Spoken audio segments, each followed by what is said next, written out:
Glória a Deus, salve a cada irmão, a cada irmã, nesse dia com a doce e maravilhosa paz de nosso Senhor, que a palavra de Cristo venha iluminar a tua vida, que a palavra de Deus venha te fortalecer, mais uma vez, aleluia, meditando, né, na poderosa palavra de nosso Senhor e Salvador Jesus Cristo, amém? Eu vou citar algum texto, irmão, não vou ler todos, para nós não alongar demais o vídeo. Temos falando do Salmo 107, versículo 11 e 12, que andamos contra a palavra do Senhor, desprezamos o conselho do Altíssimo e entramos em cadeias. Com isso chegamos em Atos dos Apóstolos 24, versículo 24 e 25, que Paulo está pregando transformação para um governador chamado Félix. Aleluia. Com isso nós chegamos no Evangelho de João, capítulo 2 e Evangelho de João, capítulo 15. No Evangelho de João fala do casamento, né? Como você vê, se você olhar os vídeos anteriores, você vai conseguir entender melhor que Jesus transforma água em vinho em João 2, e João 15 ele fala que uma pessoa que é limpa, que se deixa limpar pelo Senhor, ela vai dar cada vez mais frutos, amém? Em Atos 24, que é o principal texto do 24, Paulo está pregando sobre o domínio próprio, sobre o juízo. Eu me esqueci do resto, são três, irmãos, são 3 pontos que ele fala. Vamos dar uma espiadinha aqui para nós ver. Comprei uma Bíblia nova, irmãos, e a folha tá pegadinha, tá bem ruim de mexer. Aleluia. Porque a recém estamos começando a manuseá-la. No 24, 25, ó, decorrendo ele sobre a justiça, o juízo e o domínio próprio, né? O juízo, o domínio próprio, né? Discorrendo sobre a justiça, o domínio próprio e o juízo. São 3 pontos. Com isso nós chegamos que Paulo, se você ver o contexto, Paulo está pregando transformação. Eu estou falando do milagre de João 2, que é uma transformação de água em vinho, mas a transformação que nós estamos focado é no nosso caráter, no amor, na humildade, na mansidão, domínio próprio, que são frutos que o Espírito de Deus traz a nós. E ele estava num casamento, aleluia, num casamento. E hoje, irmãos, hoje nós vamos ver aqui pela palavra de Deus que a igreja também é a noiva de Cristo. A igreja é a noiva, Jesus é o noivo. E lá está acontecendo um casamento. E aquele casamento, ele foi salvo com sucesso por causa que o Senhor estava lá, porque ia faltar bebida, e era uma vergonha faltar bebida, e o vinho na época simbolizava felicidade ou glória. Hoje a nossa felicidade é Cristo. Mas aí você vai ver aqui em 2 Coríntios, capítulo 11, que Paulo diz assim, quem me dera me suportasse um pouco mais. Sim, suportai-vos-me ainda. Estou zeloso de vós, com zelo de Deus. Tenho-vos preparado para vos apresentar como uma virgem para o seu marido, a saber, Cristo.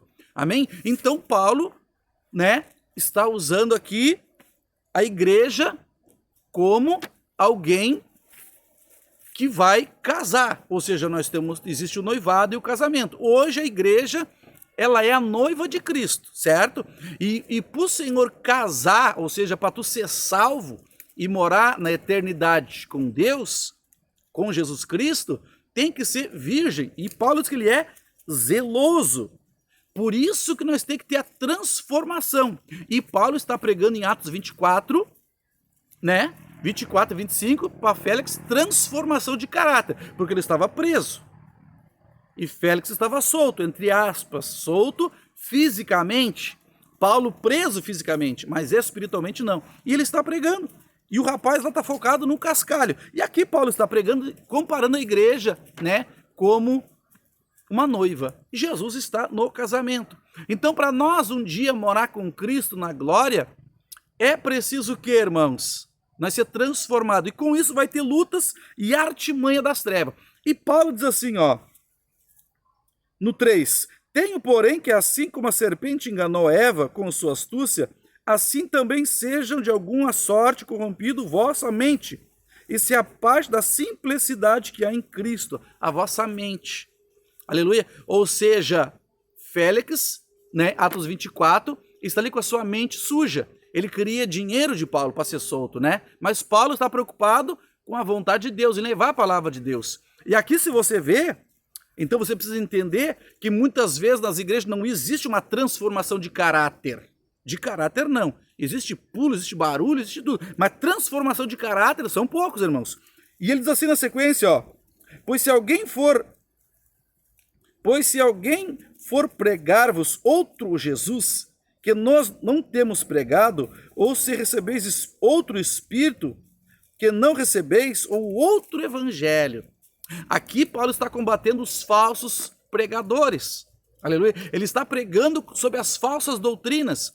Hoje, o que seria uma falsa doutrina? A pessoa dá ênfase. Vamos supor para aquele João 2, no milagre. A pessoa foca a água transformada em vinho.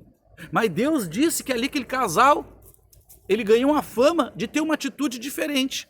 Às vezes, mas por que tem tanta igreja diferente? Porque uns focam o milagre físico, né? O físico, o que seria o físico? Uma água virou vinho, irmão, amém. Mas e o caráter daquele casal? Como é que estava? Essa é a parte principal que as pessoas não falam. E aí vai se levantar os falsos pregadores, irmãos.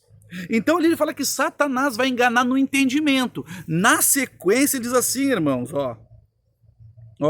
no 12, versículo 12, 2 Coríntios 11, 12, 13, versículo 13, pois esses tais são falsos apóstolos, obreiros enganosos, fingindo-se apóstolos de Cristo. E não é de se admirar, pois o próprio Satanás pode se transformar em anjo de luz. Não é muito, pois, que os seus ministros se transformam em ministros de justiça. O fim deles será conforme as suas obras. Ou seja, parece estar justo, parece estar certo. Paulo está combatendo, irmãos, os falsos apóstolos. Por exemplo, hoje as pessoas pregam, focam o milagre, você está entendendo? Alguns eu creio que pela ignorância, mas outros para ganhar audiência, para ganhar mídia. Olha lá o milagre, olha lá foi transformado, fulano foi andando, saiu da cadeira de roda, amém, isso faz parte da escritura. Mas esse não é o foco, irmãos, o foco é a transformação de caráter. Porque aqui o Paulo diz que Satanás ia enganar, e ele ia usar quem? Quem é que ele ia enganar? Como que ele ia enganar? Com os falsos apóstolos. Por isso que é importante você conhecer a Escritura e entender o profundo, alinhar a tua vida do jeito que a palavra diz. Você está entendendo? Nós não podemos contar assim, 1, 2, 5, 7. Não, você tem que contar 1, 2, 3, 4, 5, 6, 7. Sem pular. Você está entendendo a numeração? Tem pessoas pulando 1, 2, 7. Ou seja, o que isso quer dizer? Que o meio principal da mensagem de João 2 é o que Jesus fez aquele casal. Ou seja, ele mostrou que não podia ser como os outros estavam fazendo. O cristão que crê em Deus, que crê na palavra, ele age diferente dos outros que estão aí, que são muitas vezes guiados pelos falsos apóstolos. Examine a Escritura, medite na palavra. Deus abençoe você no nome de Jesus. Paz seja no teu coração.